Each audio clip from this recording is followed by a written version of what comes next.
saluer la voisine qui est juste à tes côtés ou de ton voisin. Demande-lui un peu la santé, comment ça a été la semaine.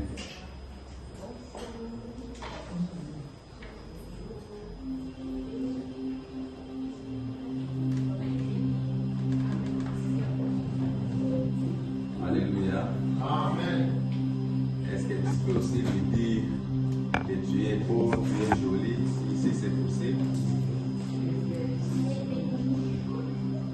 Dites-le, soyez à l'aise avec ça. Appréciez-les par exemple, à Kansisou Kiasika, à la télé, on a été la passée. Félicitez. Amen. Amen. Peut-être un jour, il y a un peu de monde qui me sert à mon mais c'est quoi récupérer. C'est en tout cas, félicitations. Oh là là. Amen. Ce matin, nous allons parler de l'homme qu'on appelle Jésus. Nous sommes rapidement dans le livre de Jean, chapitre 9.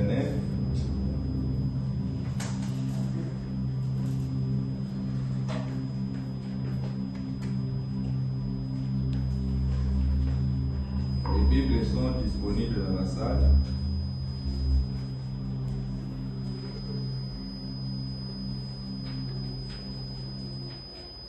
Jean chapitre 9, j'ai lu au nom de Jésus. Souvent, les gens disent quand on lit la Bible, il faut s'élever. Oui. Mais je n'en fais pas obligatoire. Ça dépend de votre conviction. C'est aussi une bonne chose. Car en Israël, lorsqu'on disait la loi, tout le peuple était debout. Amen. Hein? Une façon aussi d'honorer la parole de Dieu. Jean chapitre 9, je commence au premier verset. Jésus vit en passant un homme aveugle de naissance. Ses disciples lui firent cette question. Rabbi, qui a péché cet homme ou ses parents pour qu'il soit né aveugle? Jésus répondit, ce n'est pas que lui ou ses parents aient péché, mais c'est en fait que les œuvres de Dieu soient manifestées en lui. Il faut que je fasse, tandis que les jours, les œuvres de celui qui m'a envoyé, la nuit vient où personne ne peut travailler.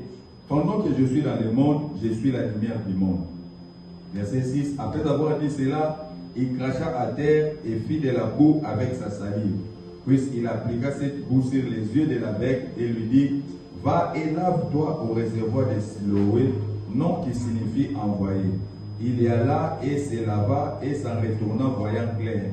Ses voisins et ceux qui auparavant l'avaient connu comme un mendiant disaient, n'est-ce pas là celui qui se tenait assis et qui mendiait? Les uns disaient c'est lui, d'autres disaient non, mais il lui ressemble.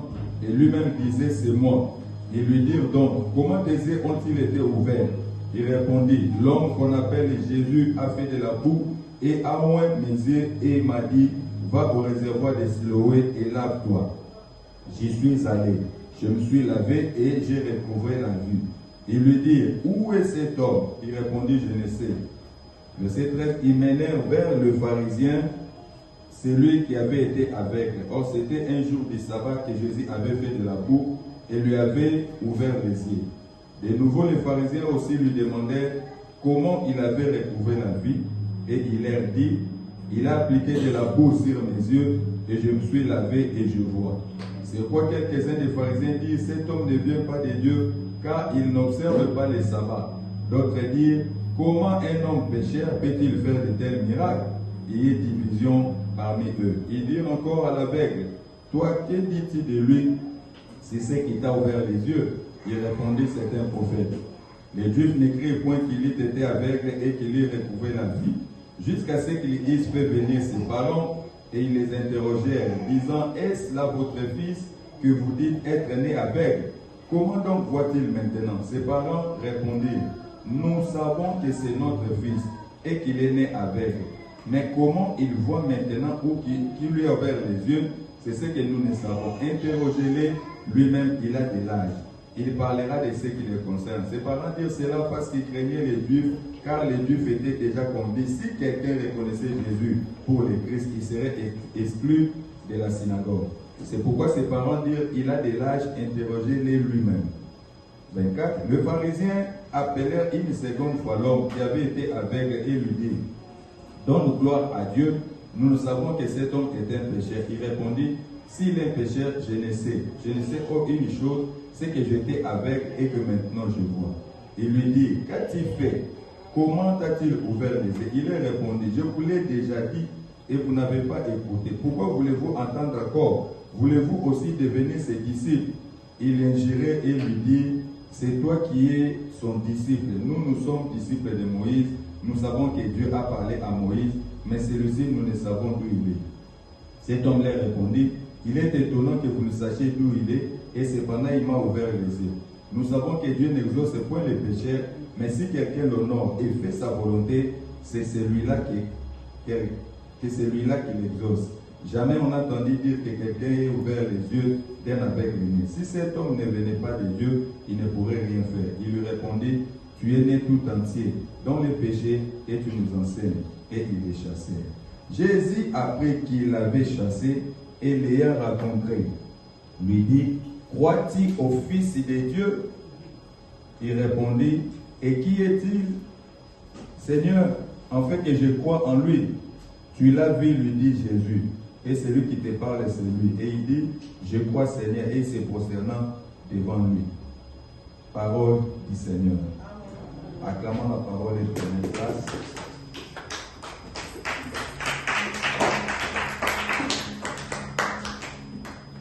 Amen.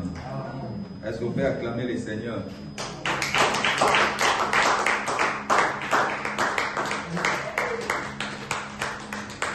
Ok, suivez-moi très bien mes amis. Ce matin, je vais vous parler de l'homme qu'on appelle Jésus. C'est un homme merveilleux. C'est une histoire merveilleuse en lisant Jean chapitre 9. Je crois que ça va bouleverser la vie d'une personne aujourd'hui. Vous allez comprendre le Seigneur d'une autre dimension, d'une autre manière. Et raison pour laquelle nous sommes mandatés ce matin pour vous parler de ces messages si riches. Et ces messages vont beaucoup vous édifier, vous équiper pour la continuité de votre marche. Et j'espère que ça va aussi éclairer certaines zones d'ombre et cela vous permettra d'être encore beaucoup plus complet et beaucoup plus efficace dans la foi que vous confessez. Alléluia. La Bible commence par quelque chose de très merveilleux. La Bible dit, Jean chapitre 9, verset 1er. J'aime beaucoup cette écriture. La Bible dit, Jésus vit en passant un homme aveugle de naissance. Alléluia. Jésus accompagné de ses disciples. Il marchait avec ses disciples. Jésus c'était un homme de foule. Il était accompagné avec ses disciples. Ils allaient en mission comme il aimait toujours dire. Je suis en mission. Je viens pour faire la volonté de mon Père. Et la volonté de Dieu, c'était de répandre le message du royaume partout. Et Jésus était accompagné de ses disciples. Mais ce qui est plus important, la Bible dit, en passant, Jésus a vu un aveugle. En passant, Jésus a porté son attention sur un aveugle né.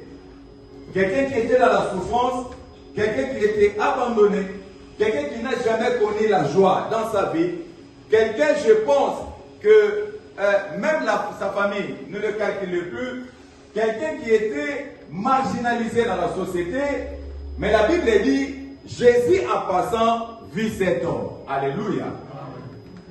Et ce matin, j'ai dit à une personne, le même scénario se répète.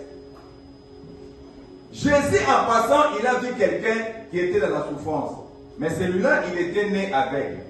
Mais peut-être ce matin, Jésus en passant, il a vu quelqu'un qui est dépourvu de tout. Alléluia. Il a vu quelqu'un qui est dans une souffrance extrême. Qui a vu quelqu'un qui est en train d'espérer quelque chose sans l'avoir. Peut-être le Seigneur a vu quelqu'un qui est en train de traverser une période comme Sarah avait traversé de la stérilité. Peut-être il y a une personne qui est en train de traverser un moment difficile comme le moment des maris et des mères qui avaient perdu leur frère. Peut-être que tu es ici, tu viens de perdre un être cher dans ta famille. Et la Bible dit, Jésus en passant, il a vu cet homme qui était malheureux. Il a vu cet homme qui était dans la souffrance. J'aimerais vous dire, ce matin, le Seigneur aussi est en train de sillonner le monde entier. Mais j'aimerais t'accorder une bonne nouvelle ce matin. Jésus a porté son attention sur toi. Jésus a porté son attention sur ta condition, sur ta situation. S'il a fait avec cet homme dans Jean chapitre 9, j'aimerais te dire, ce matin aussi, son cœur est branché dans ta vie. Il est en train de voir ta situation. Il est en train de comprendre ta situation plus que tout le monde. Parfois tu te dis, les gens m'ignorent. Oui, les gens peuvent toujours t'ignorer. Mais il y a un qui ne t'ignorera jamais, c'est le Seigneur Jésus-Christ. Et lorsque tu es dans la souffrance, lui, il n'est pas à l'aise. Il y avait beaucoup de chemins. Il pouvait prendre un autre chemin, d'autres itinéraires. Mais le Seigneur a jugé bon. Comme il est omniscient, il a compris, non, j'irai dans ce chemin parce que je rencontrerai quelqu'un qui est en difficulté, afin de lui apporter le salut et la paix. J'aimerais dire, qu'importe le degré de difficulté, le degré de souffrance que vous pouvez traverser, mais il y a quelqu'un qui a dit dans sa parole, vous qui êtes chargés, fatigués, venez à moi, je vous donnerai de repos. Et ce jour-là, cet homme qui était chargé durant toute sa vie, il avait eu l'opportunité de rencontrer une personne si spéciale qui pouvait le décharger.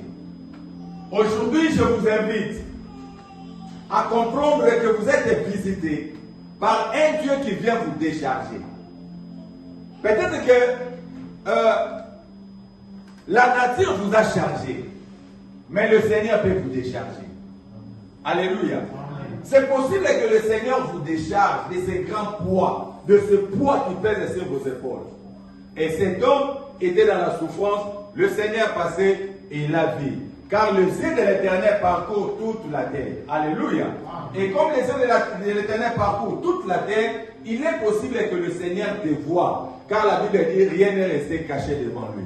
Le Seigneur connaît tes soucis. Le Seigneur connaît les situations que tu es en train de traverser. Parfois tu fais semblant, tu es bien habillé ici, mais en quittant ici, en regardant ta situation, tu pleures, tu passes des nuits blanches en train de pleurer, de regretter certaines choses. Et j'aimerais te dire ce matin, le Seigneur te connaît, le Seigneur te voit, car la Bible dit, ce n'est pas vous qui m'avez choisi, mais l'initiative vient de moi, Seigneur. C'est moi qui vous ai choisi, c'est moi qui vous ai établi, afin que vous allez vous porter le fruit et que ces fruits demeurent. Donc ce n'est pas vous qui l'avez choisi, mais c'est le Seigneur qui s'est intéressé à vous. C'est lui qui est venu vers vous. D'ailleurs, la Bible dit, Dieu a tant aimé le monde qu'il a donné son Fils. Pendant que Dieu aimait et donnait son Fils, personne ne réclamait ses fils. Mais Dieu a fait un pas vers nous. Alléluia.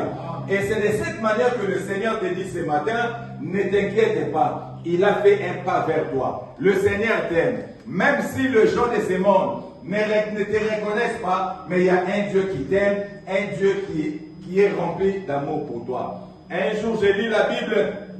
Il y a un prophète Jérémie, le Seigneur dit, moi je t'avais connu avant que tu sois dans le ventre de ta maman. C'est-à-dire avant même la conception, le Seigneur l'avait connu. Je voudrais dire à une personne, tu n'es pas un fruit de Lazare. Tu n'es pas un fruit d'hasard, je m'excuse, sur cette terre. Tu n'es pas un fruit d'hasard sur cette terre. Amen. Oh, je répète, amen. Tu n'es pas un fruit d'hasard sur cette terre. Amen. Tu as été un projet conçu depuis l'éternité. Et tu ne peux pas passer inaperçu des risques que Dieu ne puisse pas accomplir ses projets. Tu ne passeras pas jusqu'à ce que Dieu ait accompli le projet. La raison de votre existence est sur terre. Vous n'occupez pas l'espace pour rien. Non. Vous n'occupez pas l'espace pour rien. Non. Alléluia. Vous êtes sur la terre pour accomplir une mission que le Seigneur a préparée pour vous. Et cette mission, vous l'accomplirez certainement. Car la Bible dit, lorsqu'il envoie la parole sur la terre, cette dernière ne rentre jamais au ciel sans produire des effets. Et moi je pense que ce jour-là, C'était le jour où cet homme allait entrer dans sa destinée. Vous savez, n'importe qui a une destinée dans sa vie, qui est liée à un plan que le Seigneur a établi dans sa vie. Mais pour entrer dans cette destinée, il y a un pont qui existe entre l'humanité et la destinée, s'appelle Jésus-Christ de Nazareth. C'est lui le pont. En entrant en lui, c'est lui qui vous permettra effectivement d'arriver dans cette destinée que le Seigneur avait prévue pour vous. L'apôtre Paul dit, Dieu m'avait choisi avant la fondation du monde. Mais pour que Paul puisse entrer dans cette destinée qui a été programmée pour lui, il aurait fallu sur le chemin de Damas qu'il puisse rencontrer quelqu'un qui lui a posé la question, pourquoi me persécutes? Et dit, qui es-tu, Seigneur? Il dit, c'est moi Jésus que tu persécutes. Lorsqu'il a rencontré Jésus, Jésus l'a permis d'entrer dans sa destinée. Bien aimé, ce matin, j'aimerais te dire, ce que tu vois, ce n'est pas seulement, c'est pas réellement ce que le Seigneur a prouvé pour toi. Mais la question reste, as-tu saisi l'opportunité de saisir Jésus pour entrer et vivre pleinement ta destinée? Vous avez une destinée meilleure. Vous avez une destinée de gloire. Dieu vous a destiné à la grandeur. Dieu vous a destiné à la bénédiction. Dieu vous a destiné à la royauté. Mais la Bible dit, il n'y a pas un chemin, non. Comme s'il y en avait plusieurs. Mais il n'y a qu'un seul chemin. Le chemin s'appelle Jésus-Christ de Nazareth. Cet homme abandonné, malheureux. Mais il voit le salut. C'est comme la Bible disait, vers le soir, le peuple qui était là endormi, ils ont vu une lumière apparaître. Le peuple des Zablon et des Nephtali, ils étaient dans les ténèbres. Mais ils ont vu une lumière s'élever, une lumière apparaître. Et c'est Jésus qui dit, c'est moi qui ai la lumière du monde. Tu peux être dans les ténèbres, là où tout semble bloqué. Vous ne comprenez pas par où commencer. Mais j'aimerais dire à une personne, malgré l'état où tu es en train de traverser, il y a une lumière qui est en train de se pointer. La Bible dit, vers le soir, la lumière de Dieu apparaîtra. Lorsque tu verras tout est chaos, c'est en ce moment-là que la parole de Dieu apparaîtra. La Bible dit, la terre était informe et vide. Pendant qu'il y avait le chaos, c'est là qu'il y a eu une parole. Alléluia. C'est là que l'Esprit a commencé à mouvoir. En fait de commencer la restauration de ce qui a été détruit. Ce matin, le Seigneur s'est décidé à restaurer une vie. Ce matin, le Seigneur s'est décidé à restaurer une situation. Ce matin, le Seigneur s'est décidé à remettre la joie encore dans le cœur de quelqu'un. La Bible dit, cet homme né aveugle. Vous comprenez? Ça dit, dans sa vie, il n'a jamais vécu la joie. Il y a des gens ici, s'ils peuvent te témoigner sa vie, jusqu'aujourd'hui, elle n'a jamais été joyeuse. Il n'a jamais été joyeux. C'est-à-dire qu'il vous explique la condition dont il est né. Il est né d'un père marié qui était sorti en dehors prendre une fille et ils ont eu un enfant. Cet enfant, c'est lui ou elle. Et après, ce papa-là ne l'a pas reconnu. Il a grandi chez les grands-mères. Les grands-mères, il n'y avait pas la situation. Et ensuite, il vivait dans la rue chez les voisins. Il n'a pas étudié. Ensuite, il est allé peut-être en Angola, en Mozambique, au Niger. Peut-être il s'est bâti. Jusqu'aujourd'hui, cette personne n'a jamais connu la joie. Il y a des gens comme ça. Alléluia.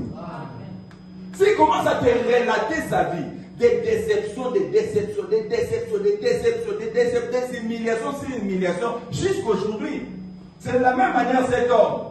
Il est né avec, il n'a jamais connu la joie. Depuis sa naissance, c'était l'humiliation, d'échec, jusqu'à ce jour-là où il avait rencontré le Seigneur. Et moi, j'aimerais vous dire, nous sommes de ceux-là qui n'ont connu que l'humiliation,